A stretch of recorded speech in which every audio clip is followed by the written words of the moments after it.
fica um pouco difícil da gente poder dinamizar a coisa. Então eu escolhi esse tema aqui porque é um tema que normalmente não é abordado, que é a colocação, né, a visão do profissional, o praticante. Eu não estou só me restringindo ao tarólogo não, tá? Pode ser astrólogo, monólogo, qualquer tipo de cartomante, pessoas que têm práticas na área oracular, e os consulentes são as pessoas que consultam, né, essas práticas, né? Pode passar, por gentileza. Primeiro vamos falar da questão do atendimento, vamos ser bem objetivos aqui por causa do tempo. Quando a gente fala a questão do atendimento, existem duas forças que atuam, que é o praticante e o oraculista, né, no caso, e o consulente, né? E nesse processo, vamos colocar do lado esquerdo aqui o consulente, né? Normalmente ele pode chegar por indicação de alguém, porque ele viu um artigo, viu um anúncio, né?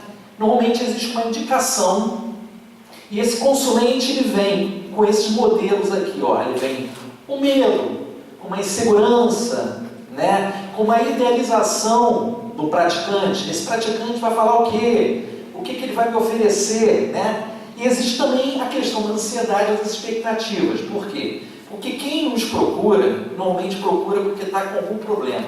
Existe a maior parte das pessoas que estão com algum tipo de questão e tem aquelas pessoas minimamente que vão por curiosidade. Mas eu nunca descarto a possibilidade dessas pessoas que vão por curiosidade também estarem com alguma questão. Porque eu acho que o oráculo é como se fosse um imã. Ele atrai, né, as pessoas por uma necessidade. Essa necessidade pode ser até um pragmatismo da pessoa em querer comprovar. Mas se ela está procurando, é sinal que ela tem alguma coisa dentro dela que está movendo-a a essa procura, tá? E aí ele traz essa questão dúvida, né?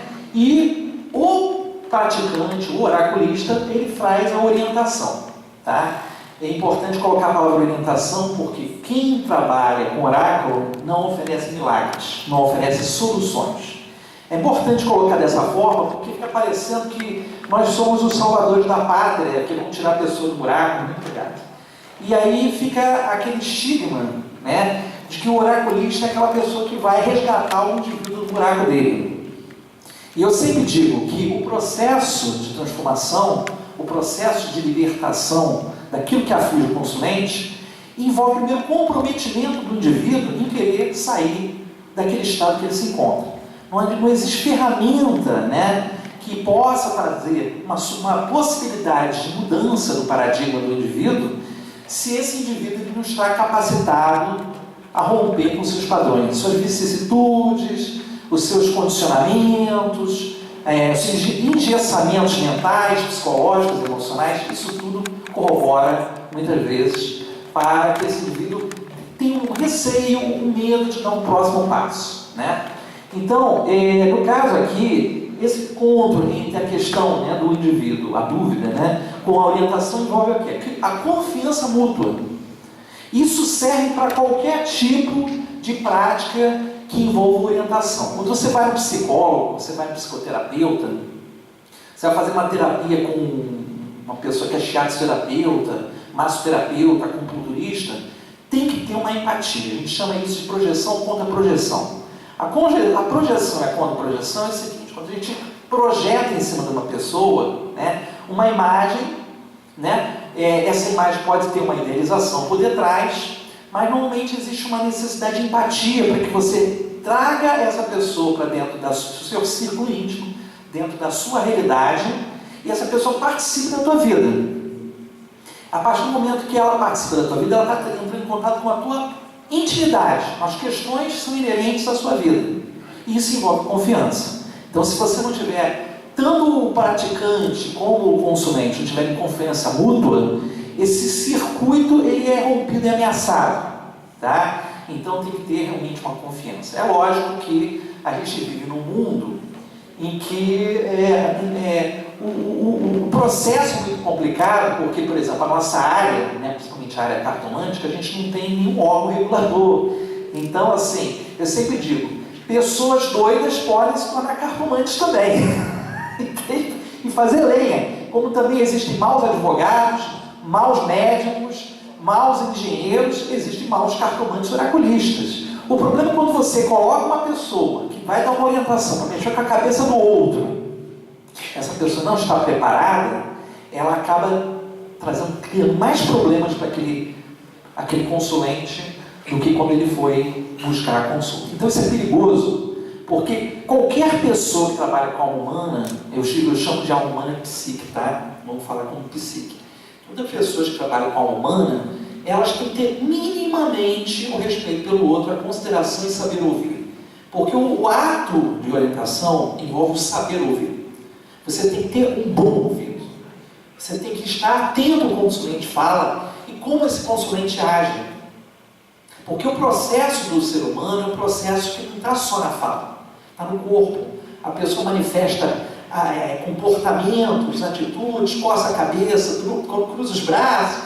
Pessoa que vai no consultório, a gente está falando de resistência, né, nesse tema agora do novo 28º encontro da Nova Consciência, que é a resistência, mas a gente também tem a resistência negativa, que é a resistência do consulente em ouvir muitas vezes as coisas. Né? Então, qual é o problema que às vezes ocorre? O consulente acha erroneamente, por estar pagando um atendimento, que ele vai ouvir o que ele quer. E isso é um mito. Isso é perigoso. Isso não existe. Como não existe no psicólogo. Quem trabalha com orientação mete o dedo na ferida do outro. E isso é um processo que envolve diretamente uma necessidade de provocação. Porque todos nós vivemos uma zona de segurança, uma pseudo-zona de segurança.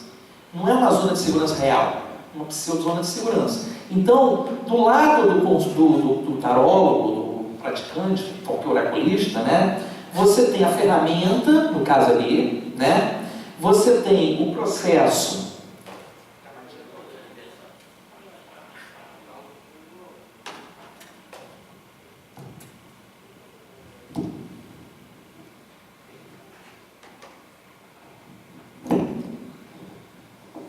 Eu sou que nem o Fred Mercury, tem que estar com o microfone solto na mão.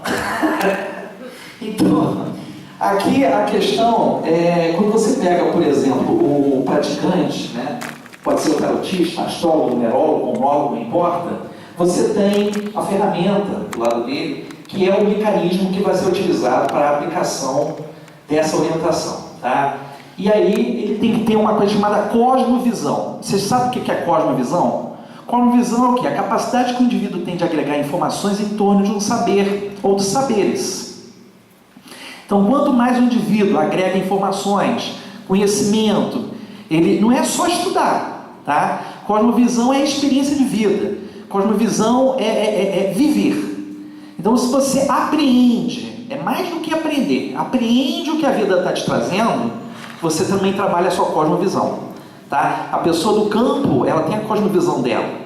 Uma pessoa que está na universidade, vai mestrado, doutorado e tudo mais, tem uma outra cosmovisão. Tá? Todo mundo tem a sua cosmovisão. Isso não implica em ser maior ou menor que o outro. Tá? São cosmovisões diferentes. E aí, esse saber que eu encontro esses três elementos, né? Que é o praticante, a ferramenta, né? E a cosmovisão, exatamente vai ser utilizado como inserção no trabalho de orientação. Esse trabalho de orientação traz o quê? Conscientização e traz esclarecimento. A ideia é esclarecer, ou seja, levar luz à consciência, levar luz à mente daquela pessoa que está, né, numa espécie de escuridão em relação às suas próprias respostas. Eu sempre digo, e Jung é muito claro também quando ele apontou isso, que todos nós temos a resposta. Quando uma pessoa vai procurar um oráculo, essa pessoa já tem resposta dentro de si, mas existe um ponto chamado ponto cego. O ponto cego é a dificuldade que a pessoa tem de enxergar, ou mesmo de confiar na própria intuição no momento que ela está passando por essa fase difícil, né? Essa fase que ela está em dúvida ou insegurança. Né? A cosmovisão tem uma relação com o inconsciente também, porque o manancial não vem só do saber cartesiano, né? Vem também da questão do que aquilo que a pessoa traz de manancial, de bagagem, animicamente, e isso é nutrido através da intuição. A intuição é um canal viável para que o praticante possa também esboçar essas informações. Tá? Então, o praticante tem que ter como base a técnica.